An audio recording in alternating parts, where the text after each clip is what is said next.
That is right. Tonight, it is you, it is me, and it is all of us here on Echoplex Media, Local Love. We're back. It's been a while, but we're happy to be back. And today, we've got a really cool guest with us. We've got Nathan here from the band Goldview. How you doing, man? I'm good. How's it going? Pretty good, man. Pretty good. So you guys are a band from San Jose. We are. I like to usually do a little bit of homework on anybody that I'm interviewing, and I gotta say, your guys' music videos are very, very crisp and clean. Like, thank you so much. Yeah, appreciate that. Great production value on that stuff. Tell us a little bit about the band. All right. So my brother Newton plays guitar in the band, and I play bass. And we started, I guess, in like 2015. Went through like a few different lineup changes throughout the years, and we kind of settled on the name Goldview in like 2018. Okay. So like everyone in the band kind of has a different little story. Our singer Trevor, he kind of joined us in like 2017. So he might say that we started 2017, or like the name Goldview started 2018 because like we're under a different name. Yeah. But I guess my brother and I, we kind of started 2015. For sure. That's cool. As far as like your sound, were you guys always kind of around this like vibe, or has the band, you said it's kind of gone through some transitions? Like what other? Definitely evolved. I guess if you listen to some of our older stuff, you could kind of call us like alternative or like pop punk. Yeah, that's kind of what people call us. But we've always been more into like incorporating like influences from like everywhere. Cool. So our newer stuff kind of sounds more like there's influences from pop or like, more general rock. So it's kind of like, alternative and pop. That's awesome. Mm-hmm. Now, as far as your own personal music preferences for when you're not trying to make your own music, is that usually where your preference lies, or are you kind of all over the map? I guess my favorite genres are like more poppy. But I kind of listen to a little bit of everything. But I think that's kind of where the inspiration for our new music comes from. We generally try to make music that inspires us. So I'm into like a lot of like synth stuff, like synth pop, or like 1980s hits. That's awesome. So that's kind of why we try to incorporate a lot more synthesizers in our more recent releases. Cool. So and then you guys were clearly started before any of the whole pandemic stuff happened. Like what was kind of the overall come up of the band, would you say? Like did you guys just start playing shows out the gate, or what's the origin story there? Mm-hmm. So I guess for us, we've always wanted to just put out music and then play shows. So it's kind of hand in hand, right? Like you go to the studio, you make some music, and then you release, the music and then play shows or tour. So I guess it was like 2018 when we went to the studio in New Jersey. Mm-hmm. We worked with Ace Enders from the early November and Nick Berzesi from Man Overboard. So those are like bands that we grew up listening to, alternative pop punk kind of bands. Yeah. And they helped us like produce and write the songs. And from there, we just played like a lot of local shows, from like San Jose to Berkeley, San Francisco. And 2019, we worked with local Bay Area producer, Sam Pierre. He's worked on bands like The Story So Far, State Champs, cool. Basement. And we were kind of making the same style of music, but we wanted to be a little bit more intricate. Mm-hmm. So we started experimenting a lot with like different guitar effects and pedals. And 2020, right before the pandemic, we went back to the studio in New Jersey and worked with Ace and Nick again. Mm-hmm. Since like, we're like friends at this point, and they're just like really talented songwriters. So we made the new music there, and we brought them back to the Bay Area, and then Sam added additional production on it and produced on the songs. And then the whole pandemic happened, so it kind of went through like this weird journey of like back and forth stuff. And then we eventually put them out. So these songs have been waiting around for like 3 years. Dang. But just playing a lot of local shows, some SoCal tours. That's cool, man. So in the decision to go all the way to like across the country pretty much to do a recording, like was it just because of the people that you were going to be working with, or Yeah. I guess in 2018, Nick from Man Overboard was like, he knew about our band, and he asked if we wanted to go work with him. And I guess at first it was kind of like, well, we grew up listening to this band, and it'd be really cool to work with them. And we always wanted to like take insight from other artists to improve our music. And after that, it was a good experience. So we wanted to just like make music again with them. And then Sam Pierre is local, and he's a hero and mentor of ours, and everything was just convenient. And we just really look up to Sam. So we kind of collaborated all together on the project. But for New Jersey, it was for 2020. We were really comfortable with them, and we wanted to kind of like took what we learned from 2018 and kind of delve more into it. That's cool. How long does that process take overall? Like, does it just, you have like a set amount of time, or is it just, long, like a long ass day in the studio? Yeah. So they were long days. In 2020, this was like February, right before the pandemic. Mm-hmm. We booked time for like, I think it was like 10 days. And they were like at least 8-hour days, right? So we were meeting like 8 hours each day for 10 days. Oh, wow. And the idea was to, write the songs, get it produced, get them engineered and everything, but then like bring it back to Panda Studios, that's in Fremont, and work on it with Sam. So working with Sam, there's no like clear schedule. It's kind of like we schedule some time for like maybe a couple of weeks to get additional production and like mix and master, but it kind of goes through like months and months. And we're local, so Sam's kind of like pretty flexible with like how we schedule. So yeah, and then it just took like the past couple of years getting them done. That's cool. Well, so I'm gonna go ahead and play one of your guys' songs here. I'm gonna load up Chemical. You want to give this song a bit of an intro before we play it? Yeah. So Chemical is a song about, I guess you can say, like a toxic relationship. Our singer Trevor wrote that about some of his past experiences, and not all relationships are necessarily perfect. Some negative aspects to it. So he kind of like went a little bit more personal with that song. That's awesome. Well, you can check this out. This song is also available on YouTube as a music video. But this is Chemical with our guest tonight, Goldview. Stay tuned.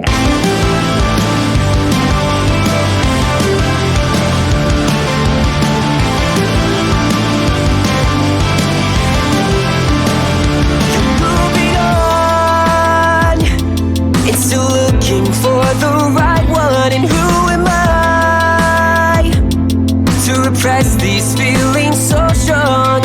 You're going somewhere far away, somewhere I cannot follow. And if I ask for you to stay, I know I'd have to let you go.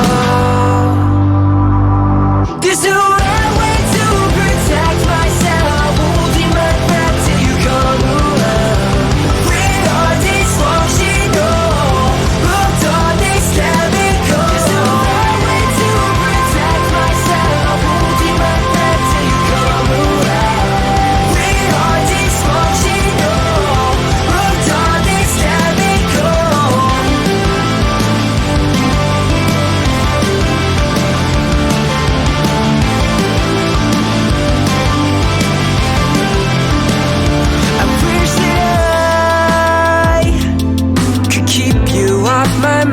Every time I try, you sneak in reflections of my side. I start to run and move so fast, the shapes all blur together.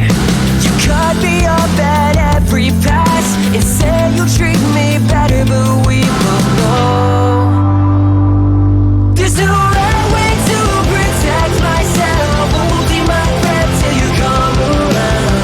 We are dysfunctional, hooked on this chemical. There's no right way to protect myself, holding my breath till you come around. We are dysfunctional, hooked on this chemical.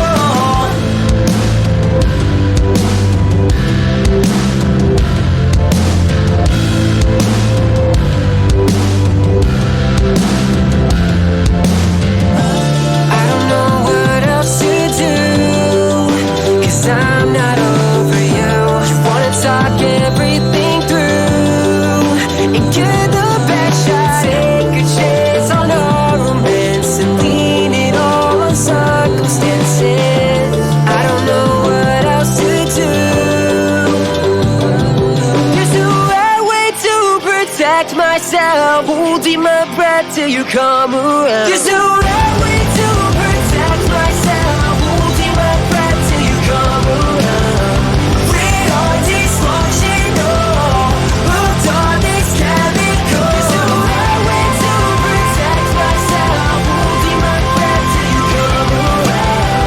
We are dysfunctional, hooked on this chemical. I start to run and move so fast. I start to run and move so fast.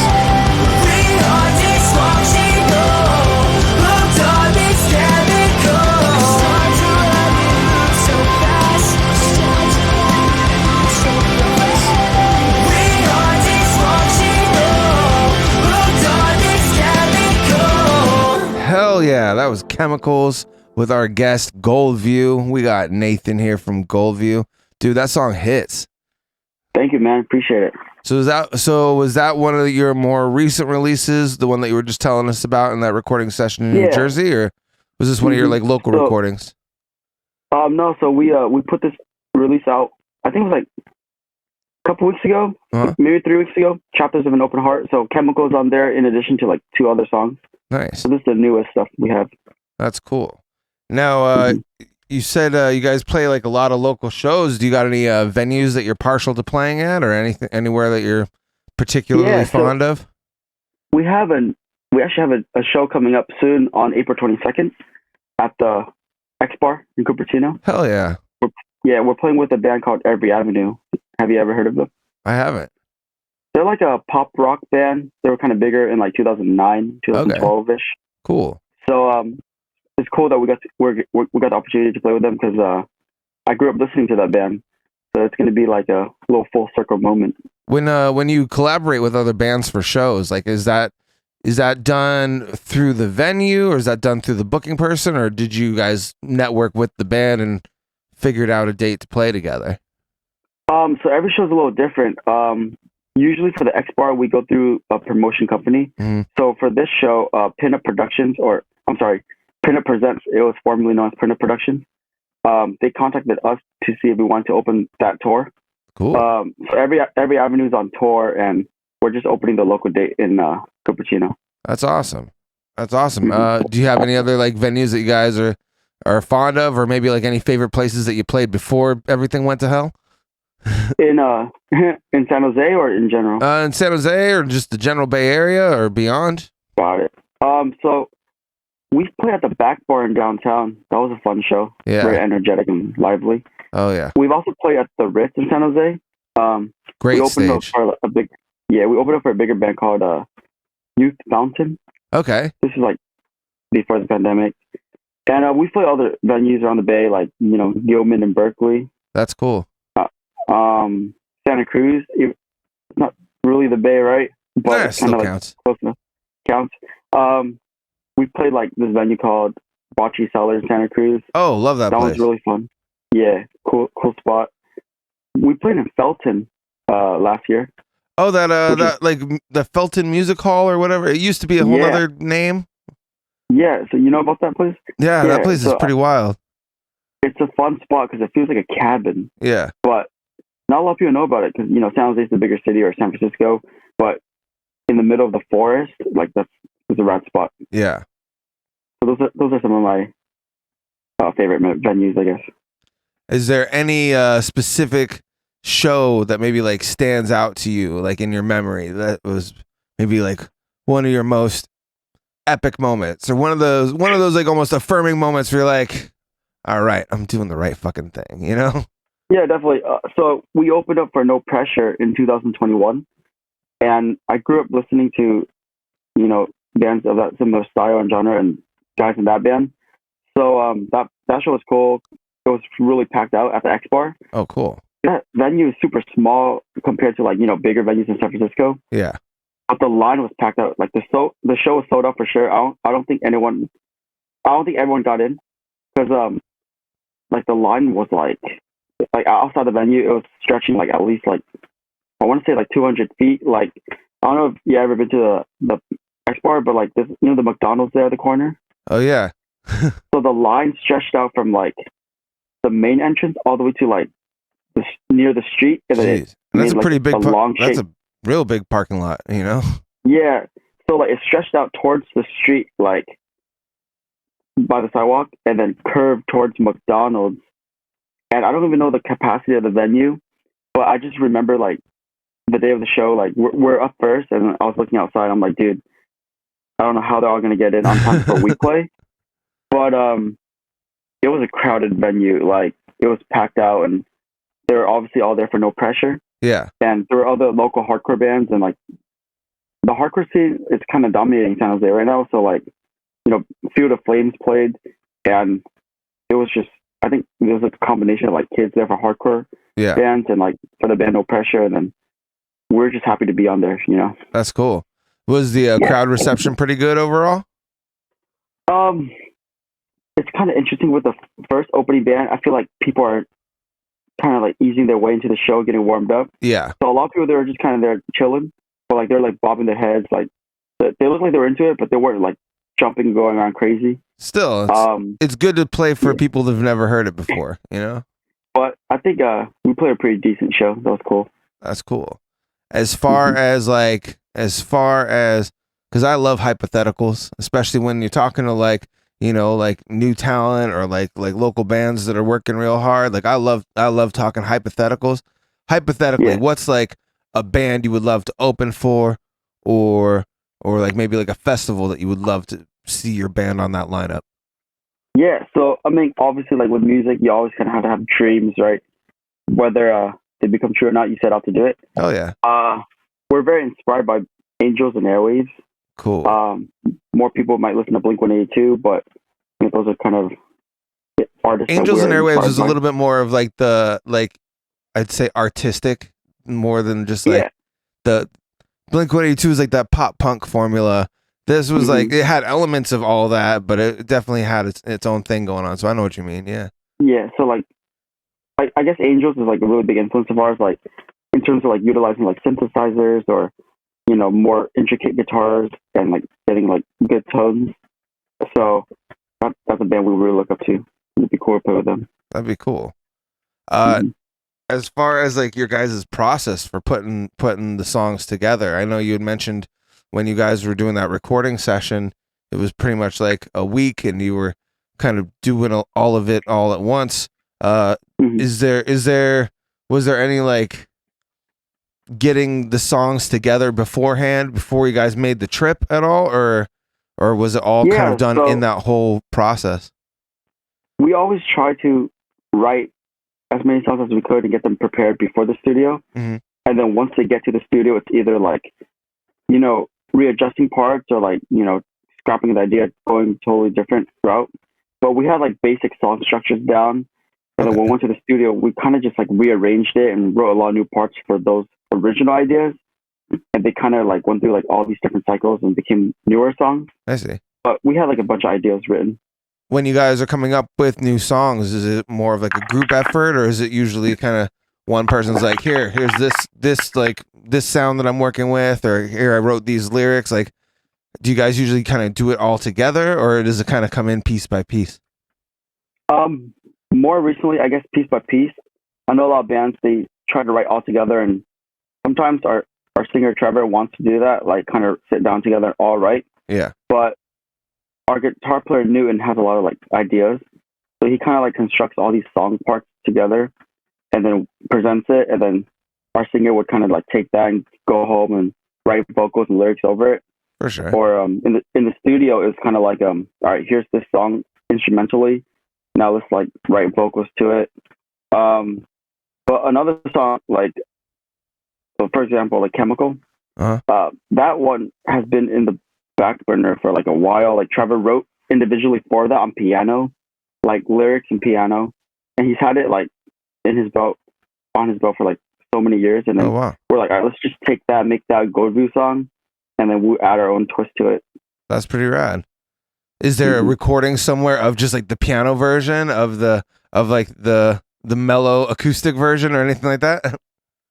So I think originally when we're in New Jersey, our producer Ace actually took a little snippet of the original recording and put it into like the bridge of the song. Oh wow. And from my recollection, I thought we took it out, like when we got the songs added with additional production, like in Fremont at the Panda Studios. I thought we took it out, but our singer Trevor said like we didn't. So it might be in the track somewhere. Yeah. So if you really listen to Chemical, that little loop might be the original recording. Oh, cool. But I'm not too sure. So when an album is done, like what's your guys' process there? Like when it's all done, you guys like just go on a drive and listen to the whole thing through, or by the time that it's finally all complete, are you already like tired of hearing it? Like how do you usually feel like once a product is complete? I feel you. So usually like after like the whole like tracking and production and the mixing process, like I guess the next step would be like mix edits. Yeah. So like, mixing the songs, and giving our producer like mix edits and like our input. Yeah. So we listen to the songs like countless times. Like, we listen to like the song files over and over and kind of send our producer like what we think about it. Or and then like you edit it. So then sometimes we might listen to them together in a car, saying like, hey, "Yo, let's give our thoughts on this," or like we might go to the studio because like Fremont is local to San Jose, kind of. Yeah. So like we just drive up there, we listen to the songs together, and kind of give our input there, and then our producer would like work on it as we're like talking about it. That's cool. It's usually just kind of like a long process of like, all right, should we turn up these vocals or should we get that edited?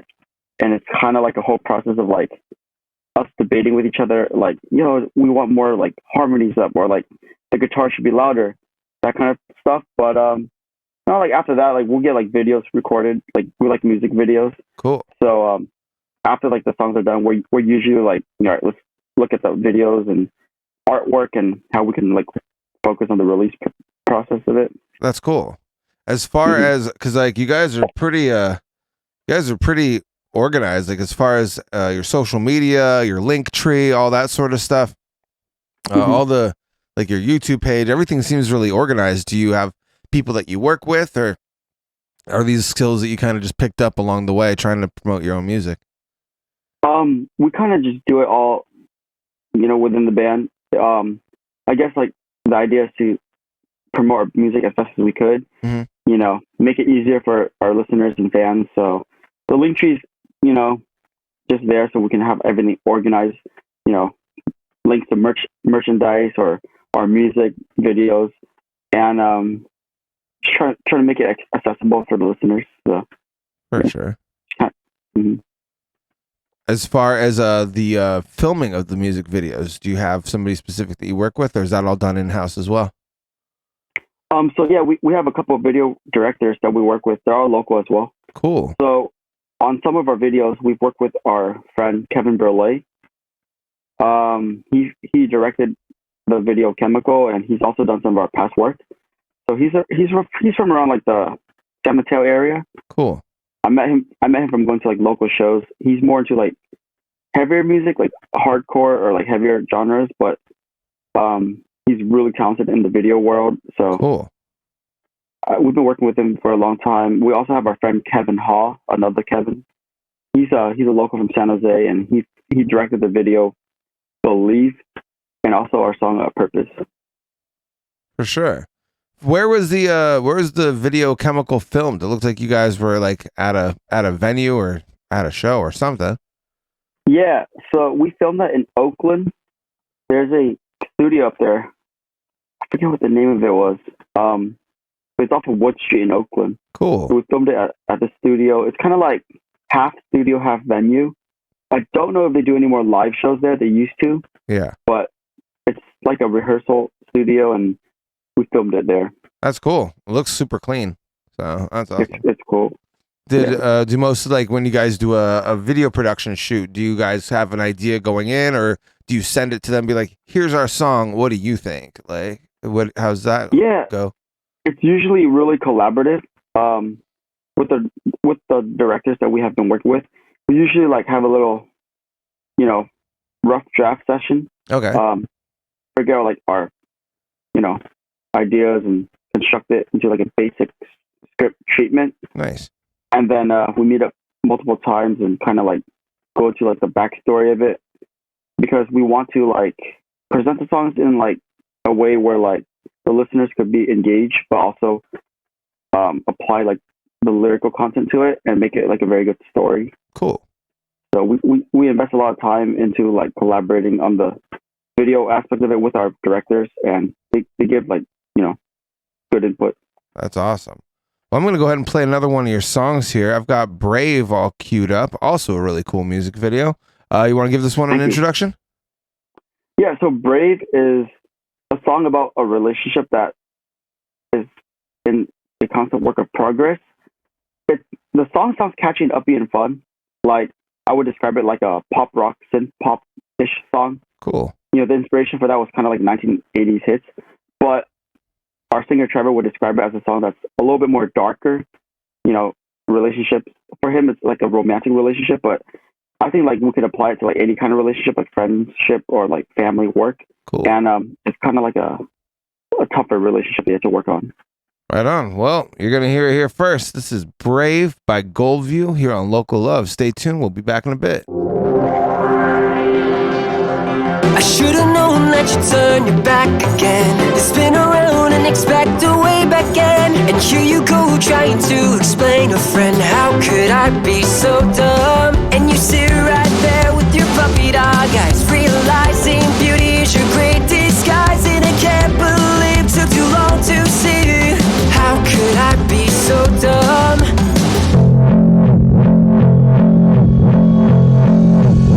Why can't I just be brave? Wish I could walk away. When I see your face, I just feel so safe. Why can't I just be brave? Not the time or place. They stay the same and then hide the blame. Why can't I just be brave?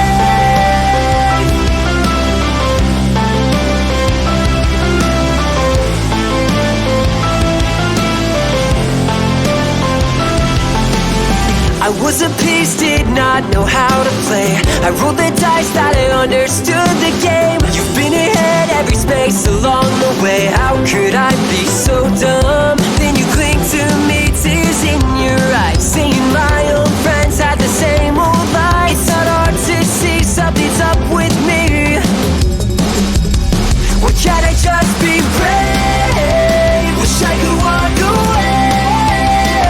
When I see your face, I just feel so safe. Why can't I just be brave? Not the time or place. They stay the same and then hide the blame.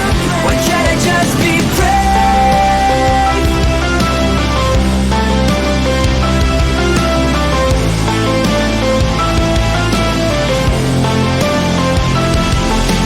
Feels like I'm falling again.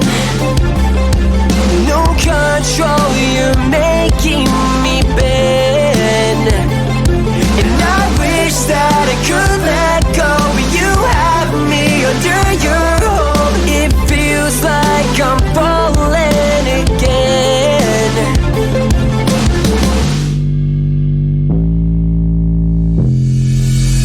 Why can't I just be brave? Wish I could walk away.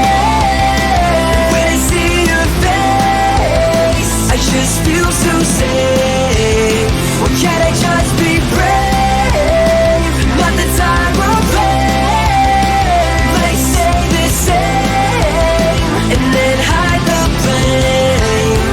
Why can't I just be brave? Why can't I just be brave? Why can't I just be brave? That was Brave by Goldview. Man, that shit hits. This is, you Thank guys, you, man. got some really cool stuff. Appreciate it. Thank you. So as far as people finding you, following you, etc., do you have a preference? Like, what's your do you have like a preferred method of getting your stuff out there, or is Just anyone or anything that works for anyone is Yeah. cool with us. Like, obviously Instagram's pretty popular, so if people want to connect with us on Instagram, that's cool. We're on Facebook, TikTok, Twitter. cool? I feel like Twitter is kind of more for older people, like ourselves. We're like somewhat, we're not like totally young, but not totally old. So, but we're still into the Twitter world. It's fun to comment on there. For sure. As far as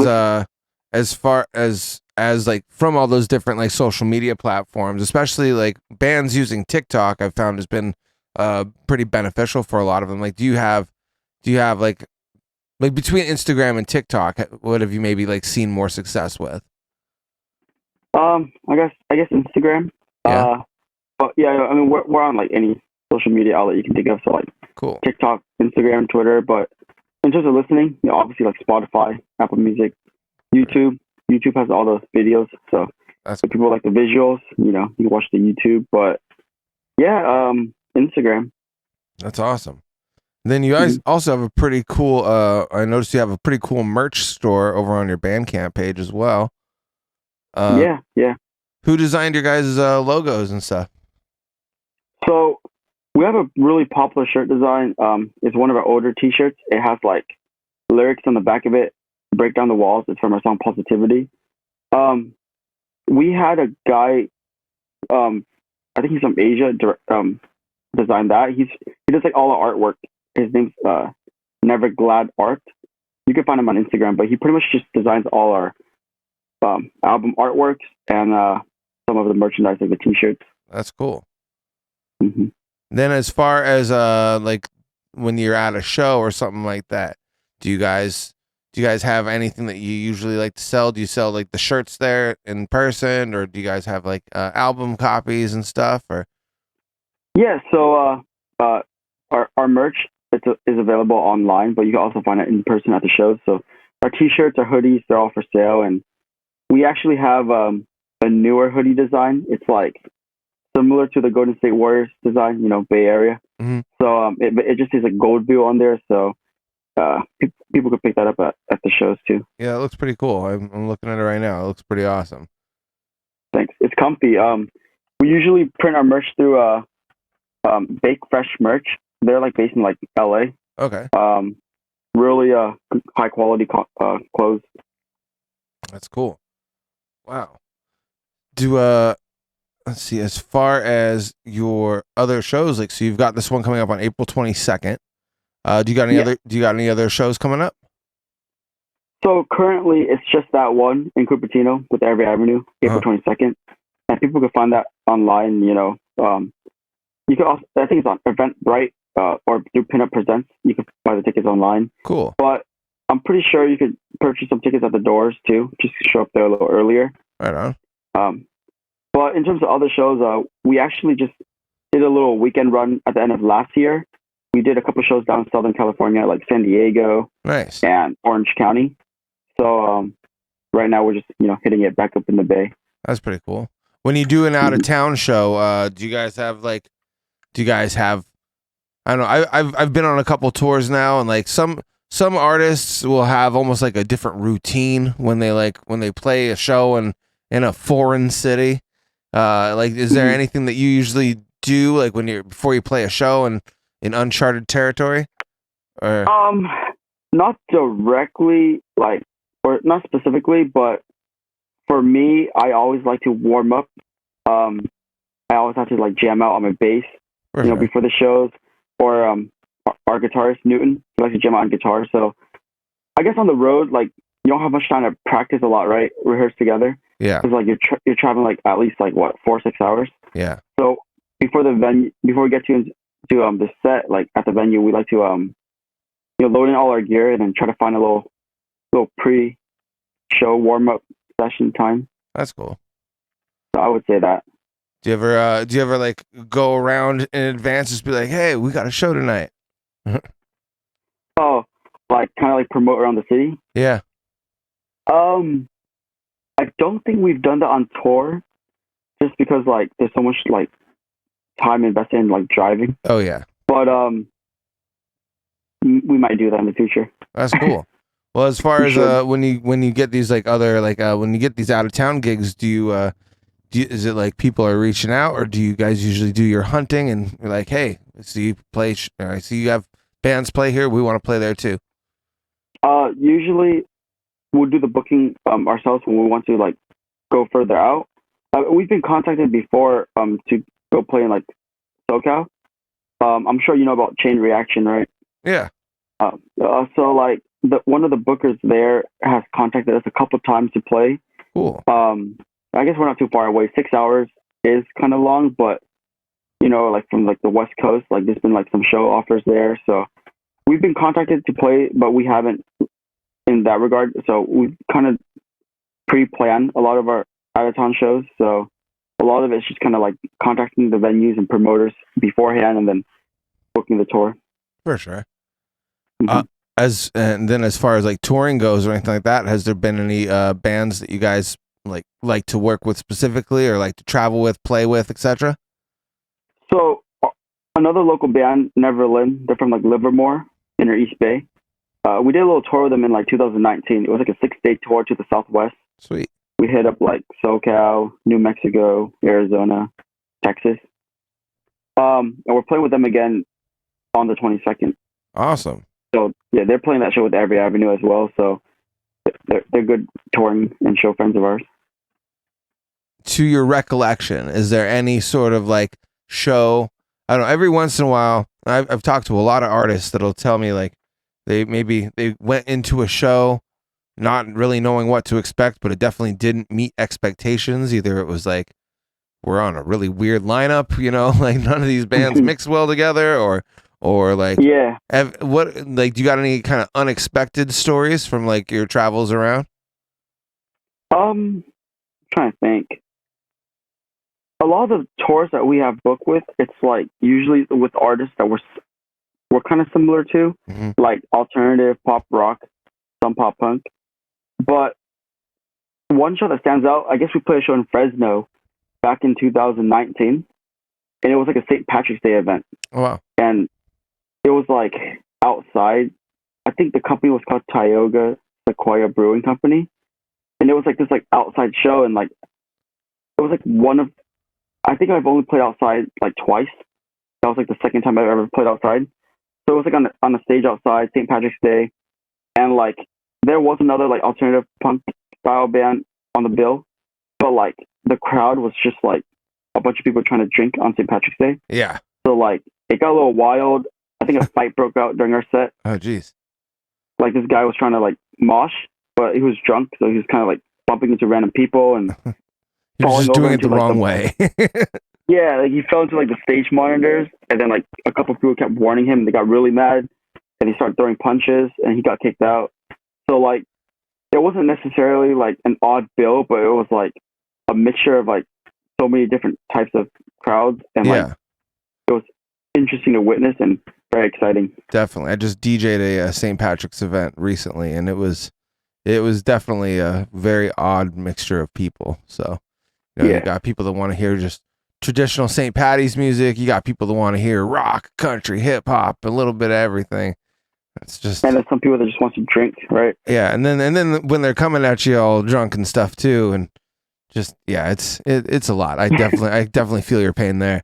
It was fun to witness, though. Okay, here's another hypothetical for you. Let's just say that like one of your songs could get picked to be in like a movie or a TV show. Is there maybe like a show or a movie you've seen or anything like that? They're like, damn, it'd be cool if one of our songs was on this. Oh, for sure. So you know how we have that song, the new song "Brave," the one you just played? Yeah.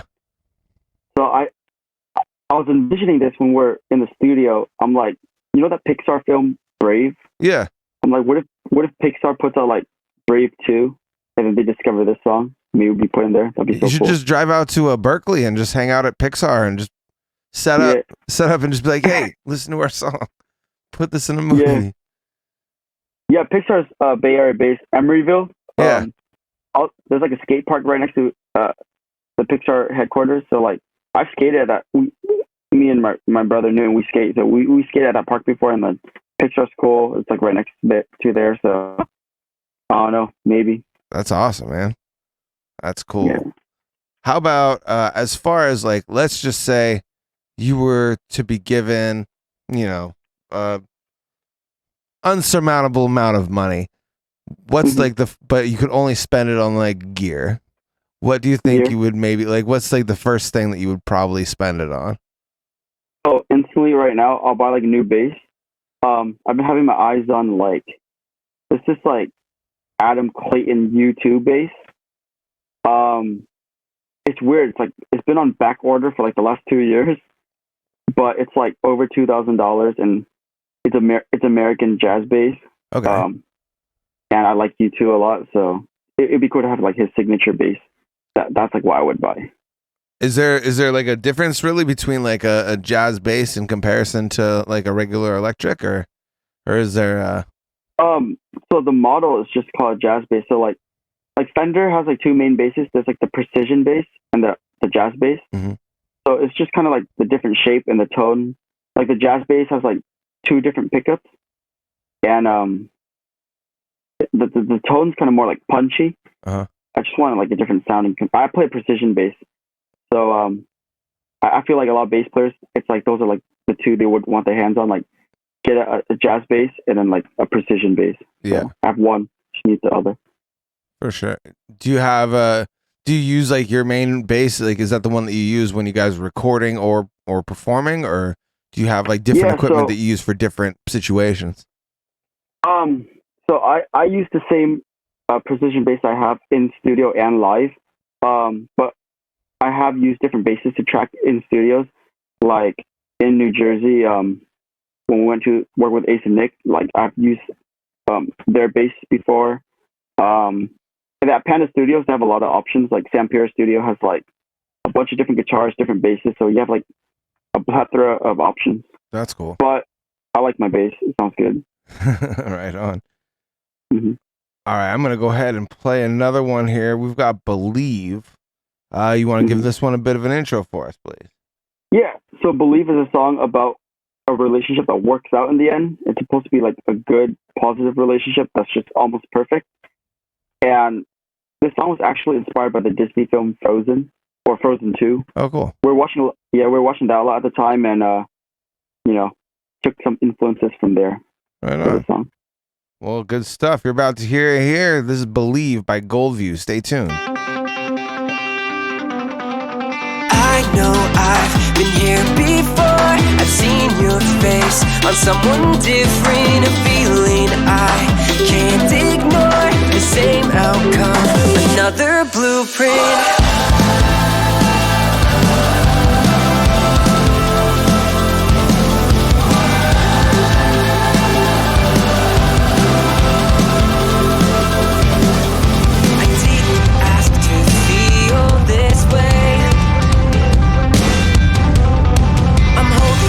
So tied to your faith. Just a single spark will set ablaze, and with one splash we'll start a wave in this ocean we brave. It's pulling me, gotta just believe. These thoughts could not shut it out at sea. There's a beam of light that we have to reach. It's pulling me, gotta just believe that through the fog you can barely see. There's a beam of light that we have to reach. There's a beam of light that we have to reach.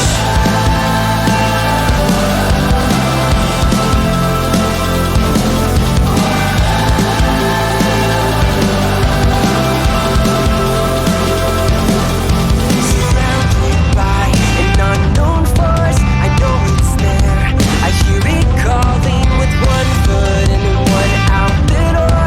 My mind and soul are always brawling. I didn't ask to feel this way. I'm holding on so tight to your faith. Just a single spark will set ablaze, and with one splash we'll start a wave in this ocean we brave. It's pulling me, gotta just believe. These thoughts could not shut it out at sea. There's a beam of light that we have to reach. It's pulling me, gotta just believe that through the fog you can barely see. There's a beam of light that we have to reach. There's a beam of light that we have to reach.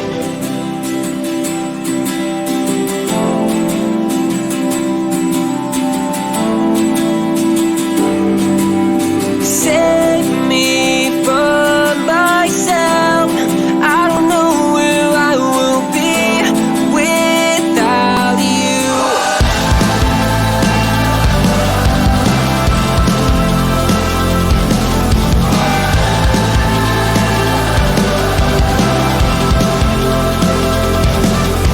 It's pulling me, gotta just believe. These thoughts could not shut it out at sea. There's a beam of light that we have to reach. It's pulling me, gotta just believe that through the fog you can barely see. There's a beam of light that we have to reach. There's a beam of light that we have to reach.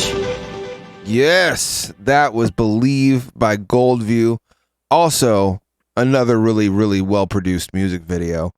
Where did you guys film that one at?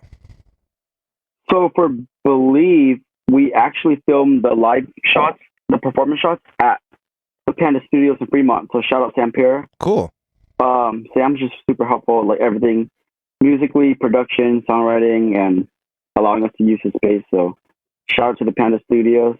It looked really cool. Yeah, if any band wants to like work with Sam, just like shoot him an email, shoot up Panda's email. Or like mixing, engineering projects, mastering. But we filmed it there, and then for the acting shots, we actually filmed that in Santa Cruz. Did you see the lighthouse scene? Yeah. I know that lighthouse looked familiar for sure. So that's in Santa Cruz, and I'm trying to think. Oh, I'm pretty sure like some shots were at a house in Livermore. Our former drummer Scotty, he let us use his space. So yeah.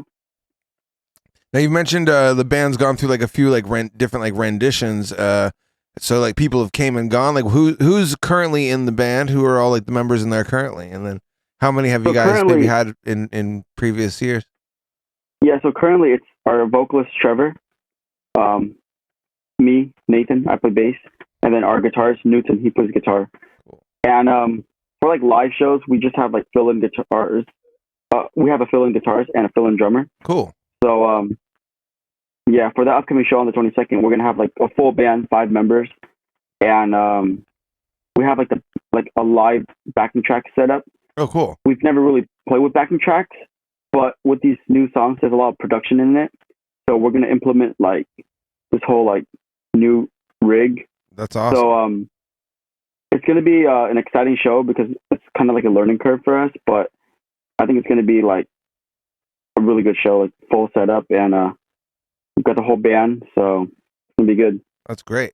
So with the additional performers that you use for live shows, how often do you guys maybe like get together and like practice beforehand, or do you just kind of give them kind of like some of the audio and be like, all right, cool, this is gonna be what we're doing on stage? Like, how does that work out?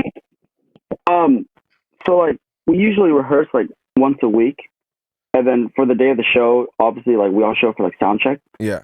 So it's just kind of like communicating like between the band and like the venue sound engineer. So try to get everything set up properly. And so for this upcoming show, like since we have like newer gear that we want to test out, like we got to make sure we communicate with the sound engineer. Definitely. Yeah. Well, that's pretty awesome. As far as, let's just say you're like leaving on tour in the morning, what are like the most essential items you're putting in your backpack before you head out? What can't you be on the road without? Got you. For sure, like tissues. You know, you never know if you have like allergies or you get sick. Yeah, that's a must. Myself in the band and my brother, we're very much clean freaks, so we gotta bring like garbage bags, disinfecting wipes, gloves, keep it clean. Oh yeah. Water bottles. We're usually like policing the whole van operation. Like, you know, all the guys in the band, they're kind of more reckless, but for us, we're like, all right, dude, like we're gonna be living in close quarters. We're like, we need to be strict on our sanitation. Yeah. So, cleaning supplies. That's cool. Yeah, I've been in some not so pleasant van situations in some of my younger years, so I can feel you there. That's cool though that everybody actually like comes together on that. Is there maybe like a city or a venue that you haven't played yet that you would really want to check out? Yeah, in the future, maybe like the East Coast. Never really been to the East Coast, so cool. That could be fun. Maybe at least a couple shows out there. What do you think? What do you think are like some of your guys' biggest challenges that you're facing with like trying to promote your music and like grow the brand, grow the band? Sorry. I guess kind of like, evolving creatively and how to like get fans from like different crowds. Like, I guess like if you listen to our music or anyone, like we could fit into like the world of alternative and pop rock and like more punk, but also like we like to incorporate synthesizers and like make more popular sounding songs. So it's kind of like how to like bridge the gap and kind of bring everyone into it. For sure. I feel like in our music there's a lot of different like influences, and anyone that listens to it, they might, you know, get down with it. But just kind of bridging the gap to like getting more fans outside of like the rock genre alternative. Oh yeah. What about like if you could get your song played on like a certain like radio station or something like that? Is there any like shows that stand out to you at all? Yeah, so I mean, like from the Bay Area, like Live 105 would be cool. Yeah.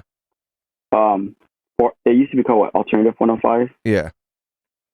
So they put on like shows like BFD and like Not So Silent Night. So like if we could get them to play our music, they're awesome alternative Bay Area station. Definitely. And maybe we could play some shows with them in the future. As far as like even maybe or like even through the whole process with Goldview or even beforehand, do you have anybody specifically who maybe like mentored you or like taught you about just being a musician, or like, you know, what kind of brought the whole like we're putting a band together, brother? Like what brought it all on? I guess what are you asking, like what inspired us to like kind of do this band thing? Yeah. I mean, like we've always been like into music since we were like kids, and like our guitar player started playing guitar at like 16, but we didn't really start the band till like we're like 19, and I think I was like really inspired after seeing Taylor Swift in concert. So I went to her concert in 2015. It was like the 1989 World Tour, and I went to the Levi Stadium Santa Clara date. So after seeing that, I'm just kind of like, I really want to like start a band, play music. But as we started the journey, Nick from Man Overboard, Ace Enders, and Sam Pierre, those three, they've kind of helped guide our band along the whole way. So they're like mentors of ours growing up, or my bad, like heroes of ours growing up, listening to them and their music. So like after working with them, they kind of became our mentors and kind of teaching us as much as they could. That's really cool. Mm-hmm. Yeah, it's always kind of cool when you can find somebody to kind of fill that role or help you maybe like grow in ways that you're, you know, still figuring out because they've already been through it. That's great. And shout out to our friend and other local musician, Karoshi. So Karoshi's from San Jose, and we've known him since like high school, and we've always been inspired by like his older bands, but now like his music's just so much more advanced, and it's under the name Karoshi. So he's been helping us like set up our live gear, our live sound, and just constantly like learning from him musically, like the kind of music he makes, or like, you know, when we're talking about music on how we could improve ourselves. So that's another one. That's awesome. Mm-hmm. Now, as a performing artist, what do you think would maybe make you, or just your band as a whole, more nervous? Playing to a group of 5 people or 5,000? I think definitely 5,000. Yeah. I think like the more people in the room, you kind of have to put on a more perfect show. Yeah. I mean, 5 people or 5,000, I try to play the best I could every night. So, well said. They're but you know, the more people, it's like you have a lot to worry about. Definitely. Yeah. Well, I'm going to go ahead and play another track. We've got another band that's friends of the show. They're called First in Flight. We actually opened the show with their song 150 People. But I'm going to go ahead and play another one of their tracks. They're kind of in the same vein as you guys. They're really cool. We'll be back in just a minute with Nathan here from Goldview. Stay tuned. Yeah.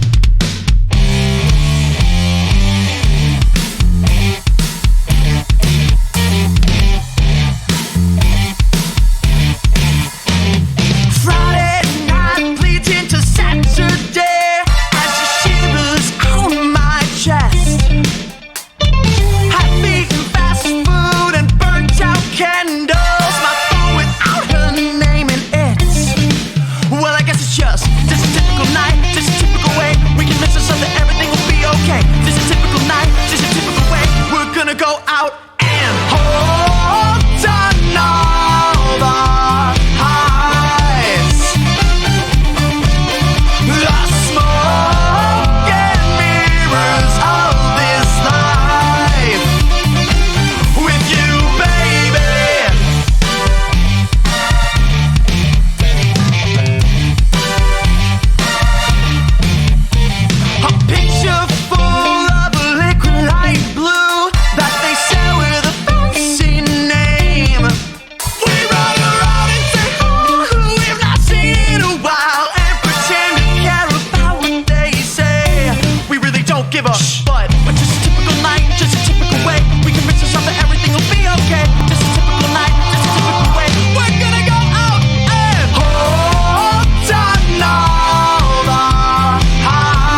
Yes, that was Hold On the Highs by First in Flight, other friends of the show. I'm here with Nathan from Goldview, a band from San Jose.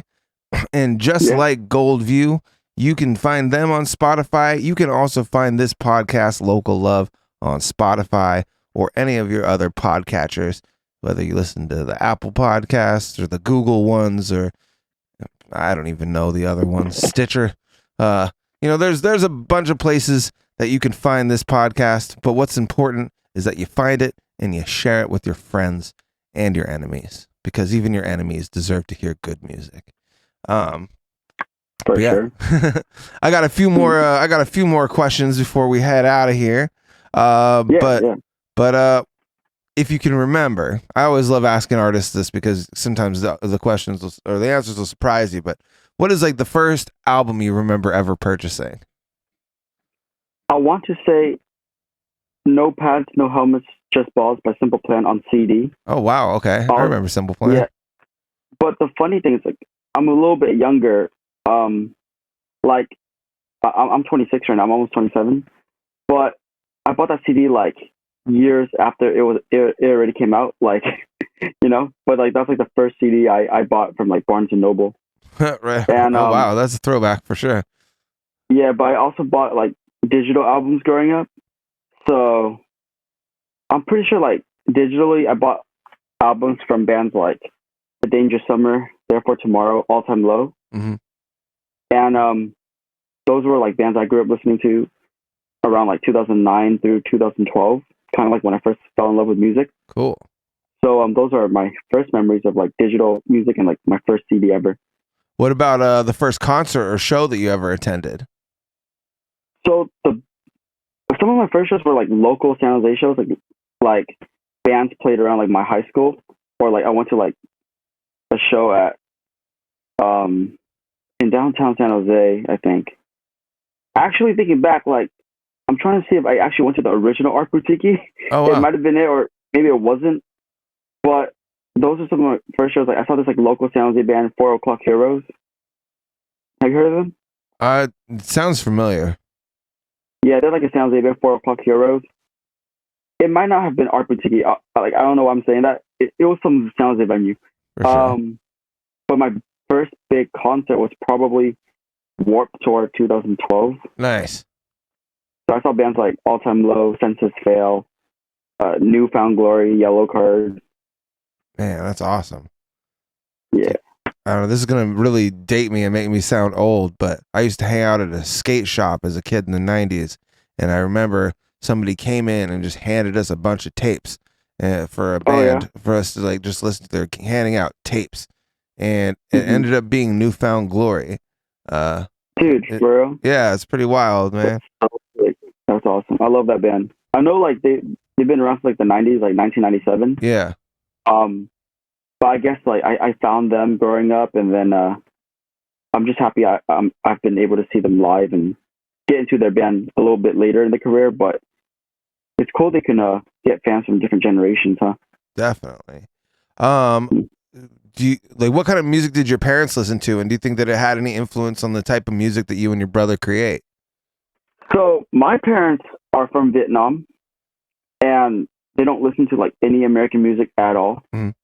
So growing up, like like the guys in my band, they're always like having like these culture shocks, or like so like our singer like Trevor and like our former drummer Scotty, they like grew up watching like all these like 80s movies, right, with their parents, like The Goonies, Back to the Future.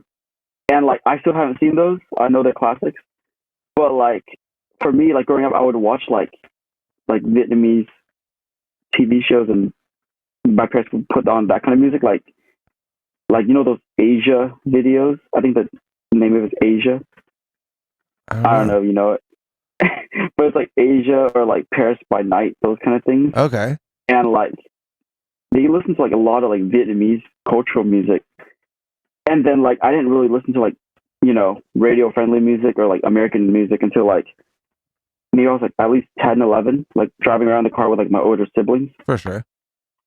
So I mean like my sisters would listen to like anything on the radio, like like Britney Spears, I guess. Mhm. You know, also like Akon or like Black Eyed Peas.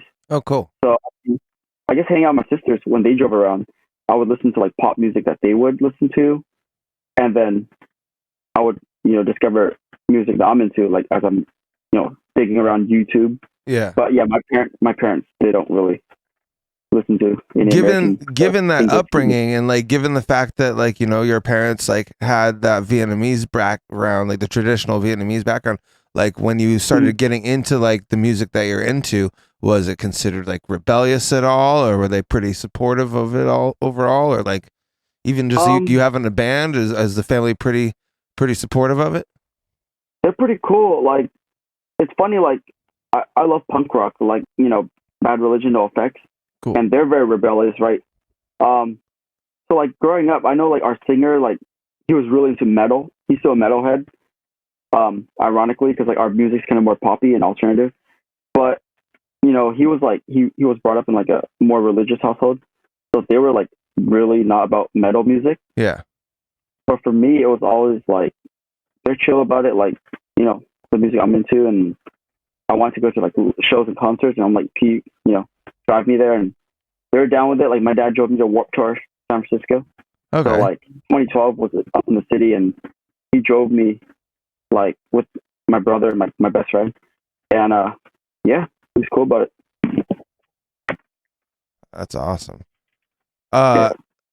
As far as like, you know, being a musician and being in a band, how would you maybe define success as a musician?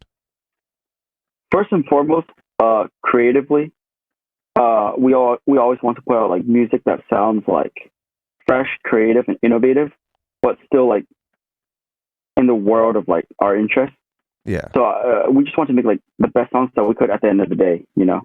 And if the songs sound great and amazing, we would like to go perform them live, and hopefully other people would enjoy that too. So just making good songs and performing good shows. That's cool. Well, I mean, you guys are definitely putting in a lot of hard work. The production value of the music, the music videos, like just how you guys present yourself as a band is really good. So I think you got a bright future ahead of you, dude. Thank you. I appreciate that. In your opinion, what do you think is maybe one of the most important things that your fans can do to help support you, other than sharing this podcast? Sorry, shameless self-promotion. Yeah, so like just sharing the podcast, you know, represent Echoplex, San Jose. But just listening to our music, like, you know, the more streams and listens we get on Spotify, Apple Music, YouTube, it could definitely help. But just like word of mouth, you know, like you never know like what kind of band you might discover that you might like. So like, you know, it's like if you share like a song with like 3 friends, they can share with like 3 other friends of their circle. So that could be cool. Definitely. Well, let's give that show one more plug, and let's tell people where to find you. Yeah. So we're playing on April 22nd at the Cupertino X Bar, Homestead Bowl and X Bar with Every Avenue. And you can find tickets online through Pinup Presents website or like Eventbrite, Every Avenue's website, or you can show up at the door. Nice. Well, man, I really appreciate you taking the time to do this interview with us, and I definitely hope to get you and the whole band here in the studio one of these days. We'll probably get to talk to everybody, maybe even get you in for an in-studio performance. Yeah, that'd be great. I mean, it'd be fun, like, you know, us 3, we're from San Jose, so on a day we're all free, maybe we can like meet up in person, hang out, talk on another episode. Yeah, that'd be great. I think I have your number, right?